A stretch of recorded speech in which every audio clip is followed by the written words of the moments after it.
इंद्रलोक में जो कांड किया इन्होंने, समझे, इंद्रलोक पे जो कांड किया, ये क्या जानबूझ के सुनियोजित साजिश थी? ये आरएसएस का कोई कीड़ा रहा होगा, साजिश थी ये। बिल्कुल आरएसएस का कीड़ा। इस प्रकार से लात मारेगा कोई? आप इंतजार कर सकते हो 10-15 मिनट नमाज के बाद, और आपको लगता है इसके ऊपर कार्रवाई करनी है, नोटिस देते। आप लात थोड़ी मार दोगे। कोई प्रार्थना कर रहा, पूजा, और वाकई वो खुदा को मानने वाले, ईमान को मानने वाले रहे हुए, जब भी उन्होंने अमन और चैन का, शांति का रास्ता चुना और शांति प्रिय तरीके से उन्होंने पुलिस से कार्रवाई करने की बात की, और लड़े नहीं। और लड़ते तो क्या होता, अगर लड़ते तो उसकी तो औकात मारे। अगर मुंह पे एक घूसा देते ना, और एक ही मारते घूसा फट जाती साले की, समझे, खून निकलता टप टप टप टप, समझे, नक्सरी फूट जाती, लाल ही निकलता, खूनम खून लाल हम लाल। और इतना धोते भूतनी के, जैसे मेरी पार्टी का झंडा है ना, लाल और नीला, पहले करते मार मार के लाल, साले नीली तो अपने आप पड़ जाती बाद में।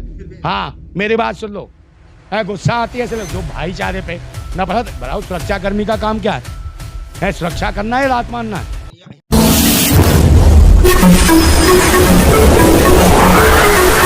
मैं एम नफीस रशीद, आप देख रहे हैं भारत न्यूज 247। लगातार दिल्ली में अक्सर कोई ना कोई ऐसी बात निकल के सामने आई जाती है जिसको लेकर बवाल सा मच जाता है। आपने देखा होगा कि इधर तो बात चल रही थी लोकसभा चुनाव की कि किस तरह 2024 की तैयारी करते हुए मायावती को प्रधानमंत्री का चेहरा बनाया जाएगा एनडीए का, पर यह खबर हवा हवाई हो गई एक ही झटके में इंदरलोक के आते ही। और अब इंदरलोक को कहा जा रहा है कि पुलिस वाले ने जिस तरह से नमाजियों पर लात बरसाई, घूंसे बरसाए और उनको धक्का दिया, वो उसकी खुद की कहानी नहीं थी, उसके पीछे एक राजनीतिक षड्यंत्र निकल के सामने आ रहा है। कई सारे सोशल एक्टिविस्ट इस पर बताने की भी ये कोशिश कर रहे हैं कि किस तरह से एक षड्यंत्र को नाकाम किया है उन मुस्लिम नौजवानों ने जो वहां पर बड़ी तादाद में मौजूद थे। क्योंकि ओबीसी समाज से या एससी समाज से जब कोई सुरक्षित सीट से यानी कि नौकरी पा जाता है, तो उसके लिए ये भी एक बड़ा खतरा होता है कि भाई वो अपनी नौकरी कैसे बचा के रखे। कहीं ना कहीं षड्यंत्र का शिकार यही लोग होते भी हैं। इसमें कई सारे लोगों के ऐसे भी ट्वीट आए हैं कि भाई एससी एसटी के लोग इस दिल्ली इंदरलोक के मामले से बिल्कुल दूर रहें, क्योंकि कहीं ना कहीं बड़ी बात घुमा कर राजनीतिक मुद्दा इसको बना दिया जाएगा। और यही चीज चल रही है लोकसभा चुनाव को जोड़कर। नंदा साहब, जिस तरह से मैं देख रहा हूं, आप भी देख रहे हैं कि इंदरलोक का जो हाईलाइट मामला हो गया है, बात चल रही थी मायावती को प्रधानमंत्री बनाने की, और अचानक ही वो शब्द गायब हो गया और बात आ गई इंदरलोक की। कुछ नमाजियों पर हमला करता है एक पुलिस वाला। वो रोड खुलवाने की बात कर रहा था या नहीं कर रहा था ये नहीं मालूम। ये तो मुझे भी मालूम है कि हर जुमे को वहां नमाज होती है। छोटी मस्जिद की जो यानी कि जो जगह है वो बहुत छोटी है। आबादी बड़ी होने के कारण लोग रोड पर नमाज पढ़ते हैं। इस तरह की धार्मिक प्रक्रियाएं सभी धर्मों की होती ही रहती हैं रोडों पर। क्या इतना बड़ा इशू बन सकता है, बन गया है कि भाई क्या हो सकता है कि भाई इस तरह से मायावती के नाम को इंदरलोक ने खत्म कर दिया? देखिए नफीस भाई, बात यह है कि ये जब भी किसी को गुमराह करना होता है, इस सरकार को गुमराह करना होता है, जनता को गुमराह करना है, 2024 का चुनाव है, तो ये ऐसी जगह हाथ मारते हैं जिससे लोगों का दिमाग जो है ना डाइवर्ट किया जाए, हिंदू मुसलमान करा दी जाए। इनके पास जब भी चुनाव आए या कोई मामला आए तो हिंदू मुसलमान, पाकिस्तान, नवाज, मंदिर, मस्जिद, भगवान मस्जिद के नीचे दब गया, ये हो गया। और जिस प्रकार के आज फैसले लिए जा रहे हैं, चाहे न्यायालय हो, हमारे हो, सुप्रीम कोर्ट हो या लोअर कोर्ट हो, छोटे छोटे कोर्टें इस प्रकार के फैसले दे रही हो, मुझे तो नहीं लगता वो कानून के हिसाब से मुताबिक कोई न्याय सुना रहे हो। वो सरकार से प्रेरित होकर या दबाव की स्थिति में ऐसे ऐसे फैसले सुनाए, जैसे ज्ञान वापी का मामला कि भाई इसकी जांच होनी चाहिए। तो जांच होने का मतलब क्या, एक बात बताइए, मस्जिद साज से नहीं है, कब से है? और ईश्वर को कौन दबा सकता है? ईश्वर तो कण कण में दबा है। ईश्वर तो सिर्फ शक्तिशाली है। वो शक्तिशाली ईश्वर कब मस्जिद के नीचे दब जाएगा भाई? वो तो फाड़ के निकल आएगा। तो इसका मतलब क्या है, अगर तुम्हारा भगवान या तुम्हारा ईश्वर मंदिर में जाके दुबक रहा है, तो कहीं ना कहीं पापी लोग हैं जो इस राष्ट्र पे काबिज हो गए हैं। ईश्वर भी डर रहा है कि मेरी मस्जिद में सुरक्षा हो सकती है, इसलिए मंदिर में जाके घुस रहा है, और मंदिर में से भी निकाल रहे हैं, ढूंढ ढूंढ के ला रहे हैं कि राम को लाए हैं। राम को लाएंगे बोले भगवान भग जाता है, तो ईश्वर कौन कहाँ भग गया था भाई? गटर में गिर गया था, जंगल में भटक गया था, खो गया था, मानसिक रूप से बीमार था क्या वो, जो उसको ले आए? अरे ईश्वर तो सर्वशक्तिमान है, वो कहां से भटक जाएगा?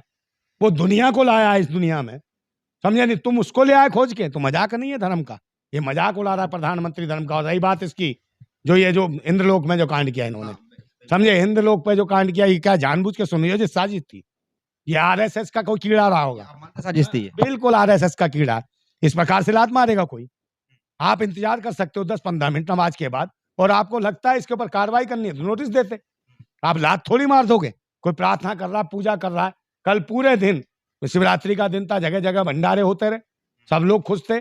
उसमें क्या मुस्लिम नहीं थे? मुस्लिम भी भंडारा खा रहे थे, सब खा रहे थे और सब प्रेम से कर रहे थे। उसी जो प्रेम मोहब्बत थी, जो भंडारों में भी मुसलमान और हिंदू लोग लग के खा रहे थे और मजे ले रहे थे और हंस रहे थे और गाने पे डांस भी कर रहे थे भोले के बम बम पे, उसी मोहब्बत को नफरत में बदलना चाहते थे इस पुलिस वाले के माध्यम से, और ये हिंदू मुसलमान कराना चाहते थे। और ये तो शुक्र मानो कि बड़े समझदार कहूंगा, जो वजू कर रहे थे या नमाज पढ़ रहे थे वहां लोग, वो बड़े समझदार थे, बुद्धिजीवी थे और वाकई वो खुदा को मानने वाले, ईमान को मानने वाले रहे होंगे, जब भी उन्होंने अमन और चैन का, शांति का रास्ता चुना और शांति प्रिय तरीके से उन्होंने पुलिस से कार्रवाई करने की बात की और लड़े नहीं। और लड़ते तो क्या होता, अगर लड़ते तो उसकी तो औकात बात है। अगर मुंह पे एक घूसा देते ना और एक ही मारते, घूसा फट जाती साले की, समझे, खून निकलता टप टप टप टप, समझे, नक्सरी फूट जाती, लाल ही निकलता, खून हम खून, लाल हम लाल। और इतना धोते भूतनी के, जैसे मेरी पार्टी का झंडा है ना, लाल और नीला, पहले करते मार मार के लाल, साले नीली तो अपने आप पड़ जाती बाद में। हाँ, मेरी बात सुन लो, गुस्सा आती है ऐसे जो भाईचारे पे नफरत बढ़ाओ। सुरक्षा कर्मी का काम क्या है? सुरक्षा करना है, रात मानना है? यहाँ मानते हैं आपकी सुरक्षा नहीं हो रही है। क्रोध है। आप कल ये गलत फैसला हो जाता, निर्णय हो जाता, उकस जाते वो लोग, तो देश में तो हिंदू मुसलमान हो जाती, कत्लेआम होता, कितनी हत्याएं होती। तो गाली नहीं दूंगा तो क्या दूंगा? है बेचारे बेगुनाह लोग, आपको दर्द है ये? हाँ, बेगुनाह लोग मारे जाते। क्या आपने देखा नहीं दिल्ली में जो दंगे हुए थे हिंदू मुसलमान को लेके, प्रोटेस्ट कर रहे हैं लोग, तो उन्हें कह दिया आतंकवादी, देशद्रोही, खालिस्तानी, पाकिस्तानी, और ज्यादा कुछ बोल दिया, हम जैसे लोगों ने कुछ बोल दिया तो कह रहे ये तो हलाला की पैदाइश है। अभी कुछ दिन पहले में डिबेट हो रही थी वहां मेरी कहीं कनाट प्लेस में, तो वहां आ गए अंधभक्त, टीका लगा लागू के। मैं कह रहा मूलभूत शिक्षा, स्वास्थ्य, रोजगार की बात पूछने लगा सरकार से, वो कह रहा तू पाकिस्तानी है। कहाँ से आ जाते हैं, नमूने छोड़ रखे हैं आतंकी। वो कह रहा तू पाकिस्तानी है। मैं पाकिस्तानी हूँ तो यहाँ क्या कर रहा हूँ, और तू कौन है बताने वाला कि तू कौन सर्टिफिकेट देगा मुझे पाकिस्तानी हूँ? ज्यादा बोला, कह रहा तू हलाला की पैदाइश है। मैंने कहा यार मैं हलाला की पैदाइश, और मैंने कहा भूतनी के तेरी माँ जो मुंह काला करा के आई थी, तू उसकी पैदाइश है, वो कौन बताएगा? ये मुंह काला की पैदाइश घूम रहे हैं, हलाला की नहीं है। भाषा आई है निकल के, नई भाषा बिल्कुल सोशल मीडिया पे जो चल रही है आजकल, भूतनिका, सुतनिका, अंधभक्त, ये जो शब्द आए हैं ये 2014 के बाद में देखने को मिलने लगे हैं। थोड़ी सी मैं इसमें बात करना चाहूंगा, जिस तरह से बात को काटते हुए कह रहा, अभी तो लोग गालियां देंगे, या माइक लेते नहीं, सवाल पूछ, दिल करता सरकार को गाली दो, तेरी माँ की, तेरी बहन की, तेरी नानी की, तेरी चाची की जिंदाबाद की करता है मन। बताओ क्या करूं? वीडियो भी चल रही है वीडियो को से मतलब क्या, मेरे पास क्या पैसा आ रहा है? वीडियो से लेना नहीं, बात है लोगों तक लोग सभी देने लगे। देखिए क्रांति है, ये क्रांति है। हमारी भला सांसें निकलेगी तो लोग जागरूक होते हैं, जिनके पास शोषण हो रहा है उन्हें लगता है, मेरी बात से उन्हें लगता है कोई मेरा यह है कि मायावती के नाम को डुबोने के लिए ये एक बड़ा षड्यंत्र रहा, आप मानते हो? के नाम को डुबोने के लिए, ईवीएम को बंद कराने, ईवीएम का जो मामला जो उठ रहा है उसको दबाने के लिए, किसानों का आंदोलन है इसको दबाने के लिए, और इन्हें जरूरत पड़ेगी जो कांग्रेस और भाजपा एक ही है, मैं बार बार कहता हूँ, क्योंकि दिन चुना गया बिल्कुल जुम्मे को, समझे, ये जुम्मा से एक नफरत फैलाते हैं, जुम्मा शिवरात्रि जुम्मा से। और महिला बाल विकास मंत्री, महिला का वो भी था दिवस, याद है नहीं, महिला दिवस भी था, यहाँ जुम्मा 3 पर्व थे यानी कि जुम्मा और हप्पा हप्पा धप्पा धप्पा करवा देते, लड़वाते। मगर जो जुम्मा और महिला दिवस पे, जो संसद भवन पे जो महिलाओं का शोषण होता है, उस पर लेके डिबेट होती है, तो इनकी महिला बाल विकास मंत्री क्या करती है? यहाँ जुम्मा वो कहती चुम्मा उड़ते हुए चुम्मे, फ्लाइंग किस। तो ये है महिला बाल विकास? ये कौन सी भाषा है भाई? फिल्मों में चुम्मा चाटी करी होगी तूने, नाटकों में करी होगी, मगर देश के लोकतंत्र और देश के जो मेन मंदिर है देश का, समझे, संसद भवन, उसके अंदर कौन से चुम्मे उड़ते हुए दिखते हैं तुझे? तो जब ये सोच है, महिला बाल विकास मंत्री का काम क्या है? महिला कुपोषण का शिकार है, बस समझे, उनके बच्चे कुपोषण का शिकार हो रहे हैं, एक वक्त का भोजन नहीं मिलता और इसके स्तनों में दूध नहीं आता, और बच्चे 1 साल नहीं जी पाते, बंदर के बच्चे की तरह खाल लटकी होती है, मर जाते हैं, जीवन का 1 साल पूरा नहीं। इस महिला विकास मंत्री, इन कुपोषित बच्चों का कौन करेगा? वो महिलाओं का कौन करेगा जो गांव में घास काटती है, रोड पे गिट्टी तोड़ती है वो महिला? है, मेरी बात सुन लो, चुन क्यों रहे हैं इनको? बात तो कर रहा हूँ, बात सुनो पहले। जो घास काटती है गांव में, जो हमारी भारत माता, जो रोड पे गिट्टी तोड़ रही है, जो पेट से होने के बाद 7 माले पे ईंट गाड़ा ढोती है, उस भारत माता को, उसका विकास कौन करेगा? और जो ईंट के भट्टे के ईंट ढो रही थी उसका रेप कर दिया, वैसी धर इन दोनों, उस भारत माता की बात कौन करेगा? उस भारत माता का विकास कौन करे? महिला बाल विकास किसका हो रहा है? स्मृति ईरानी का, उसके बच्चों का, समझे? और किसी का नहीं हो रहा। देख नहीं रहे पहले कैसी थी, चपाती सी सिलेंडर पे बैठती थी, अब देखो गोलगप्पा हो रही है फूल के, टम्पू, समझे? ये है। अब कहोगे भाषा कैसी? ये तो बहुत सभ्य भाषा बोल रहा हूँ। कि देश की जब बहन बेटियों की इज्जत लुटती है ना, मेरी आत्मा भर जाती है, दिल लगता है मेरे पास गन हो ना, खून दूंगा, समझे? जब किसी माताओं बहनों की, देश की बेटियां हैं, अरे मोदी कहता मेरा परिवार, ये तेरा परिवार, और बहन बेटियों कराता बलात्कार, कब तक करेंगे इंतजार? ये अत्याचार नहीं सहेंगे, ये बलात्कार नहीं सहेंगे, भ्रष्टाचार नहीं सहेंगे। हमें शिक्षा, स्वास्थ्य, रोजगार, सुरक्षा चाहिए। और बहन जी को तो इन्हें मानना पड़ेगा, जो विपक्ष है।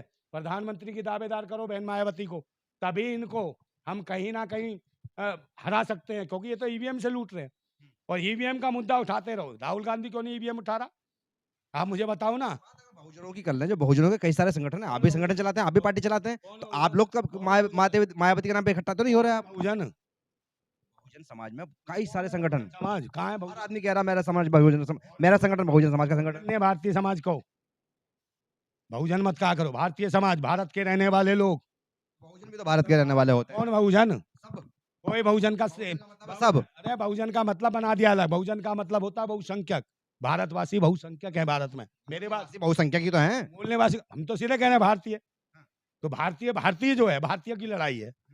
तभी तो लोग कहीं हिंदू बनाने में अरे नहीं, कौन रहा है? हम तो कह रहे हैं कि हिंदू, हिंदी, हिंदुस्तान, यही सब बेईमान। कि हिंदू हिंदी होंगे, हम कहते हैं भारत। जो हिंदू हिंदी हिंदुस्तान से लड़ना चाहते हैं। कोई कहता है गंगा जमनी तहजीब, भाई भूतनी की तुम्हारी माँ की गंगा जमुना। गंगा जमुना पानी तो है। तहजीब बना बना के हिंदू मुसलमान बता बता के तुम सालों आपस में लड़वाते हो, कांग्रेस भाजपा वालों हैं। तहजीब पानी है, पानी पियो।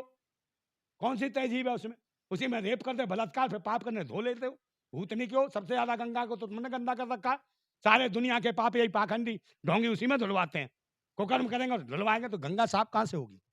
है गंगा में नंगा होके चला जाएगा, नहा लेगा, भूतनी के मुंह देगा उसी में। है आगे मेरी बात मैं सुनिए मेरी बात सुनिए। हाँ। यहाँ बातें जो ना उस मेन मुद्दे को भटका रही है हमारी, जहाँ चुनाव की बात आ रही है कि लोकसभा चुनाव एक अहम मुद्दा है इस समय देश के लिए, देश के नागरिकों के लिए, और सब के सब लोग, आप एक पार्टी चलाते हैं भाई, जिंदाबाद क्रांति पार्टी आपकी पार्टी है। सवाल ये बनता है कि मायावती का साथ कैसे दिया जाए और कौन लोग नहीं देना चाहते? क्यों साथ दूं भाई? मैं क्यों दूं मायावती का साथ? क्यों दूं? तो मायावती का साथ लेना चाहेंगे? मैं क्यों लेना चाहूंगा? मैं तो ये कह रहा हूँ मायावती को प्रधानमंत्री करो। कैसे करें? ये भाई मैं करूंगा क्या? चलोगे? मैं क्यों साथ चलूंगा? मैं तो बैठे हुए कह रहा हूँ करो, तैयार तो करो। और बहन जी बोले तो सही, 2 बच्चियों का बलात्कार हो गया, बोलती क्यों नहीं? चोंच क्यों नहीं निकलती? खोलती क्यों नहीं है? महिला राष्ट्रपति भी नहीं बोलती। किस दबाव में हो तुम? कौन सी दबाव की राजनीति कर रही हो तुम? बच्चियों का बलात्कार बोलो ना खोल के। गठबंधन की अपने अपने स्तर से कोई गठबंधन की तैयारी करी आपने? कभी कैसे बैठो एक साथ? मैं क्यों करूंगा गठबंधन? अलग अलग बटे रहोगे तो ऐसी मेरा गठबंधन का है का? मैं तो पार्टी गाली देने के लिए बनाई है। और इसमें तो जिंदा लोग शामिल होते हैं, मुर्दों की एंट्री नहीं सामने लड़ोगे? है। हम नहीं। क्यों नहीं लड़ेंगे? हम जिंदा हैं। मैंने कहा हमारी पार्टी में जिंदा है वो आदमी शामिल होता है, क्योंकि मुर्दे भूतनी के क्रांति नहीं कर सकते। मुर्दों की जरूरत नहीं है। हाँ, लड़ोगे? कितनी पे? हम 1 पे लड़ लेंगे, 2 पे लड़ेंगे, जितनी पे हमारा दिल करेगा। हम आजाद हैं। और हार जाओ, अलग होकर हार जाओगे? क्यों हार क्यों जाऊंगा? हार क्यों जाओ? हार अलग अलग अरे भाई हार जीत का मसला ही नहीं है। बहुत बड़ा संगठन है। विचार है। क्या संगठन है? चोरों संगठन है वो। भाई, चोरों का, आतंकवादियों का संगठन है। क्या करोगे? आप कह रहे हो ना, हाँ, मैं क्या कह रहा हूँ? पूरा देश जान रहा है। उनको देश ला रहा है उनको। सबकी फटी पड़ी है, सबकी। मुकाबला नहीं कर पा रहा कोई उनसे। पूछो क्या फटी पड़ी है? मुकाबला नहीं कर पा रहा। पूछ लो क्या फटी पड़ी है, पूछो। पूछो तो सही। बता दो आप, मैं क्यों पूछूं? दिमाग की नस सबकी फटी पड़ी है, समझे? मोदी मोदी मोदी और देश की भारत माता रोदी, ये हालत है देश की। और हम जीत और हार के लिए नहीं लड़ रहे, समझे? हम चाहते हैं कि देश में जो है शांति, अमन, चैन मिले, लोग कम से कम मूलभूत जन सुविधाएं अपनी पा सकें। हमें हार जीत से को मतलब, हारते जीतते तो वो लोग हैं, ये ना जुआ खेलना हो। हम जुआरी नहीं है, हम क्रांतिकारी हैं। और तुमने अभी थोड़ी देर पहले कहा था एक्टिविस्ट, समाज सेवी, आज के बाद मत कहना, क्योंकि समाज सेवी, एक्टिविस्ट, यही सबसे ज्यादा कमीशन खोर और दल्ले हैं। भूत क्रांतिकारी होते ना मेरी तरह, तो आज ये देश सुधर गया होता। सब दल्ले हैं, कमीशन खोर है। मिशन पे काम करना है, कमीशन पे नहीं। हम मिशन वाले, हार जीत से हमें कोई मतलब नहीं है। हमें जब जब हमें लड़ना होगा लड़ेंगे राष्ट्र के लिए। हमारी आस्था मंदिर में नहीं, मस्जिद में नहीं है। हमारी आस्था बहन बेटियों की इज्जत में है, समझे? हमारी आस्था हिंदू में नहीं, मुसलमान में नहीं, हमारी आस्था इंसान में है। इंसान को बचाएंगे, बहन बेटी को बचाएंगे। धर्म और मजहब के नाम पे जो नौटंकी कर रहे हैं, जो बर्बाद करना चाहते हैं देश को, हम उनसे लड़ेंगे। आप हार जीत की बात हमको दुकान चलाने थोड़ी आए हैं। इसको मैनिफेस्टो बनाएंगे आप पार्टी का? इसका हमारी मैनिफेस्टो है, क्लियर है। हम तो साफ कह रहे हैं, जो शराब पीता है उसका वोट नहीं चाहिए, भूतनी वाले का है। जो शराब पीता है उसका वोट नहीं चाहिए हमें। हम कह रहे हैं मैनिफेस्टो में लिखे हुए स्टिकर भी लगे हैं, देख लो, मैं तो लाता हूँ कह के, समझे। कोई है किसी की हिम्मत जो बोल दे कि शराब जो पीता है उसका वोट नहीं चाहिए? मैं कह रहा हूँ हमें उसका वोट नहीं चाहिए, हरामी का जो शराब पीता है। चलिए, शुक्रिया बात करने के लिए। तो ये भाई नरेंद्र नंदा जी हैं, जो कि साफ कह रहे हैं कि शराबी का वोट नहीं चाहिए। बात मायावती से शुरू होकर इंदर लोक तक आई, और यही जानने की मैं कोशिश कर रहा था किस तरह से षड्यंत्र की शिकार जनता हो जाती है। लोग समझ ही नहीं पाते हैं कि कौन सा मुद्दा कहाँ से चला, कब जाके खत्म हो जाता है। यही पूरी बात के अंदर आपने महसूस भी किया होगा कि हमने कई बार इस बात पर टिके रहने की कोशिश की कि आने वाले वक्त के लिए किस तरह से भविष्य की रणनीति तय की जाए, और आगे हम सोच पाए कि भाई हाँ, भारत की जनता का भला होगा क्या? हाँ, नफीस क्या भाई, कहना चाहते हैं? जी एक बात बताइए। और कहना चाहता हूँ। नफीस भाई देखिए, इस देश की मुल्क की हालत खराब है। हुँ। प्रधानमंत्री कहते हैं 87 करोड़ लोगों को 4 किलो चावल, 4 किलो गेहूँ दे रहे हैं। ध्यान मतलब कि भुखमरी के कंगार पे हैं ये लोग। हाँ, ये सच्चाई है। सच्चाई है ये। क्या रोजगार है, आधी से ज्यादा आबादी देश की भुखमरी की कंगार पे जी रही है। 87 करोड़ 4 किलो गेहूं और चावल में जी रहे हैं। कपड़ा कौन देगा, लत्ता कौन देगा, जूता कौन देगा, बच्चों को शिक्षा कौन देगा? भले खाने की गारंटी है, कपड़ों की गारंटी नहीं, नंगे घुमाएंगे। तो फिर तो इज्जत लूटेंगे बहन बेटियों की। कल मेरी बात सुन लो, बहुत सवाल बहुत मेरी हैं। बात सुन लीजिए, मैं सवाल नहीं पूरी दूंगा धमके। पहले बात जाया करो, क्लियर जाए कि जब ये क्या होगा इनका बहन बेटियों को, तस्करी होगी, देश को बदुआ गुलाम बनाएंगे।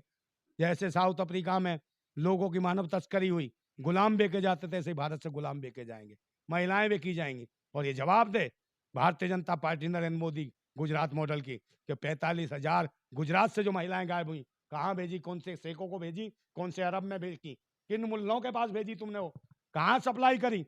अब मंदिर मस्जिद की बात करते हैं, अभी क्या था, अबू धाबी में गया था ये मंदिर मंदिर बना है वहाँ, मंदिर बना है। हाँ, तो वहाँ कौन था? इंशाअल्लाह मुल्ला, इंशाअल्लाह, अल्लाहू अकबर, उद्घाटन मंदिर का, वहां तो पैर छू रहा था ये। और यहाँ नफरत फैलाता है, उसी मुल्ला के साथ पैर छू रहा था। ठीक है। और यही मुल्ले हैं जो इनके जीजा हैं भूतनी वालों के। वो रामलाल, जानते हो रामलाल को? है वो रामलाल नहीं जो शोले में था, जो धोता था मगब्बर की, वो वाले की बात कर रहा हूं। उसके तो हाथ नहीं थे गब्बर के। ये रामलाल जो महासचिव है उत्तर प्रदेश सरकार में, उसने अपनी लड़की भी आई किसको, मुल्ला को, और योगी जी का आशीर्वाद देने उसके सामने ही, उसे मुल्ला ने तुरंत देखा, उठाया रसगुल्ला और लड़की के मुंह में दिया, इंशाअल्लाह कली सलाम वालेकुम, और मोदी योगी जी के आशीर्वाद तथास्तु। तो ये मुल्ला हैं, इनको देते हैं खुल्लम खुल्ला, वो है इनके जीजा, समझे। वो बनाते हैं तैयार, इनका करते हैं पासपोर्ट वीजा। ठीक है, ये वो हैं। और डराते किससे हैं? डराते किससे थे? अब्दुल्ला से। अब्दुल्ला आ जाएगा, अब्दुल्ला। अब्दुल्ला कौन? अरे कहते नहीं तो अब्दुल्ला आ जाएगा, लड़कियों को ले जाएगा। वो करते हैं कौन सा जिहाद, लब जिहाद है, लब जिहाद करते हैं। मुल्ला नहीं, वो अब्दुल्ला आ जाएगा। और इनकी दीदी गई कौन, उड़नछू, यहाँ से अंजू उड़नछू, उसे अब्दुल्ला नहीं मिला, सीधा नसरुल्ला मिला पाकिस्तान में, टप से गई। शुक्रिया बात करने के लिए, बहुत सी बात है। करा दिया कुल्ला। शुक्रिया, शुक्रिया बात करने के लिए। बहुत कुछ होना बाकी है। अभी कुल मिलाकर बात यही है कि जिस तरह से देश की जनता को गुमराह किया जा रहा है और उनके असल मुद्दों से भटकाया जा रहा है, बहुत सी बातें ऐसी होनी है। अभी नरेंद्र भाई से और भी बात आगे करेंगे। बहरहाल जनता को भी समझना होगा, जिससे कि वो ये जान ले अच्छी तरह से कि हाँ, चलिए हमें अच्छा, चुनाव एक करना सुन कहाँ लीजिए, है। मैं एक एम बात नफीस कहता हूँ। रशीद, आप देख रहे थे अरे भारत बंद न्यूज़ मत करो भाई, सुन 247। लो